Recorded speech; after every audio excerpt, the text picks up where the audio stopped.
So നമുക്ക് part 2 video കാണാം. ഇന്നലെ നമ്മൾ കുറച്ച് വീഡിയോ ഇട്ടിട്ടുണ്ടായിരുന്നു, അതിന്റെ ബാക്കിയാണ്. അത് നമ്മൾ മേലെ ഡാൻസ് ഒക്കെ ചെയ്ത് എൻജോയ് ചെയ്ത് താഴെ ഇറങ്ങി, താഴെ കുറെ എൻജോയ് ചെയ്തു. പിന്നെ നമ്മൾ കുറെ വാട്ടർ റൈഡ്സിൽ കയറി, ഞാനും അച്ഛനും കുറെ കയറി, ഞാനും ആന്റിയും, അങ്ങനെ എല്ലാവരും നല്ലപോലെ എൻജോയ് ചെയ്തു. നല്ല അടിപൊളിയായിരുന്നു. ആ വാട്ടർ റൈഡിൽ കയറണതിന്റെ ഒരു ബുദ്ധിമുട്ട് എന്താ പറഞ്ഞു കഴിഞ്ഞാൽ സ്റ്റെപ്പ് കയറി മേലെ പോണതാണ് ഏറ്റവും വലിയ ബുദ്ധിമുട്ട്. അതില്ലെങ്കിൽ അടിപൊളിയായിരുന്നു, കുറച്ചുകൂടെ കളിക്കായിരുന്നു. അങ്ങനെ കുറേ നമ്മൾ കയറിയ റൈഡ്സ് തന്നെ കയറിക്കൊണ്ടിരുന്നു. അങ്ങനെ കളിച്ച് മതിയായില്ലെങ്കിലും ടൈം ആയതുകൊണ്ട് നമ്മൾ അതൊക്കെ കഴിഞ്ഞ് വേഗം പോയി ഡ്രസ്സൊക്കെ മാറ്റി വന്നു. മുടി ക്ലോറിൻ വാട്ടർ ആയതുകൊണ്ട് മുടി ഒരുമാതിരി ആയിരുന്നു. പിന്നെ എന്റെ അനിയന്റെ കണ്ണിങ്ങനെ റെഡ് ആയിട്ട് നമ്മൾ അവിടേക്ക് ചിപ്സ് ഒക്കെ കൊണ്ടുപോയിട്ടുണ്ടായിരുന്നു. അതൊക്കെ കഴിച്ച് നമ്മൾ അവിടെ നിന്ന് ഇറങ്ങി. നമ്മൾ പോകുമ്പോൾ ബിഗ് ഷോപ്പറൊക്കെ ആയിട്ട് പോയത്.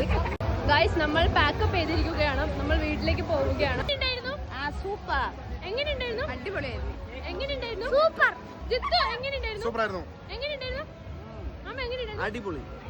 Experience super. നമ്മളെല്ലാവരുടെ അഭിപ്രായങ്ങളൊക്കെ ചോദിച്ചു. എല്ലാവർക്കും ഭയങ്കര അടിപൊളി എക്സ്പീരിയൻസ് ആയിരുന്നു. അത് ഞങ്ങൾ കൊണ്ടുപോയി ചിപ്സിന്റെ ലാസ്റ്റ് കുറച്ചുണ്ടായിരുന്നു, അത് എല്ലാവരും കൂടി ഇങ്ങനെ എടുത്തു കഴിച്ചു. അതൊക്കെ കഴിച്ച് നമ്മൾ അവിടെ നിന്ന് ഇറങ്ങി. വൈകുന്നേരം ഒരു 6 മണി 6:30 ഒക്കെ ആകുമ്പോൾ ഇറങ്ങിയിട്ട് പിന്നെ ഫുഡ് കഴിക്കാൻ പോകേണ്ട പ്ലാനാണ്. എന്ന് പറഞ്ഞപ്പോൾ തന്നെ നമ്മൾ പിന്നെ വേറെ ഒന്നും നോക്കില്ല, മന്തി കഴിക്കാന്ന് വിചാരിച്ചു. നേരെ സൂഫി മന്തിയിലേക്ക് പോയി. അവിടെ പോയി ഫുഡൊക്കെ ഓർഡർ ചെയ്തു. എല്ലാവർക്കും നല്ല വിശപ്പുണ്ടായിരുന്നു, എല്ലാവരും പിന്നെ ഭയങ്കര ടയേർഡും ആയിരുന്നു. അങ്ങനെ നമ്മൾ ഫുഡൊക്കെ കഴിച്ചു. നോർമൽ അൽഫാം മന്തിയാണ് പറഞ്ഞിട്ടുണ്ടായിരുന്നത്. അങ്ങനെ അതൊക്കെ കഴിച്ച് സെറ്റായി. ഇവിടെ ഒരാൾ എന്നെ വീഡിയോ എടുത്ത് പറഞ്ഞിട്ട് ഫോണൊക്കെ കൊണ്ടുവരികയാണ്. അതിന് ഞാൻ ഫോൺ എടുത്ത് ഫോട്ടോ എടുക്കാന്ന് പറഞ്ഞിട്ട് ഒരാൾ പോസ്റ്റ് ചെയ്തു. ഇത്ര നിഷ്കളങ്കമായ മുഖം. അത് ഇനി ഫുഡൊക്കെ കഴിച്ച് പിന്നെ നമ്മൾ അവിടെ ഇങ്ങനെ ഒരു സാധനം ഉണ്ടാവും, ഒരു ടൈപ്പ് ഓഫ് ചായ പോലത്തെ ഒരു സാധനം. മന്തി കഴിച്ചു കഴിഞ്ഞാൽ അത് മസ്റ്റാണ്, നല്ല അടിപൊളി ടേസ്റ്റ്. അങ്ങനെ അതൊക്കെ കുടിച്ച് നമ്മൾ പോണ വഴിക്ക് ആനയൊക്കെ കണ്ടു. അതിന് വീട്ടിൽ ഇതാ ഒരാൾ ഇവിടെ എന്താ കുടിക്കണെന്ന് ചോദിച്ചപ്പോ എന്താ പറയണെന്ന് നോക്കാം.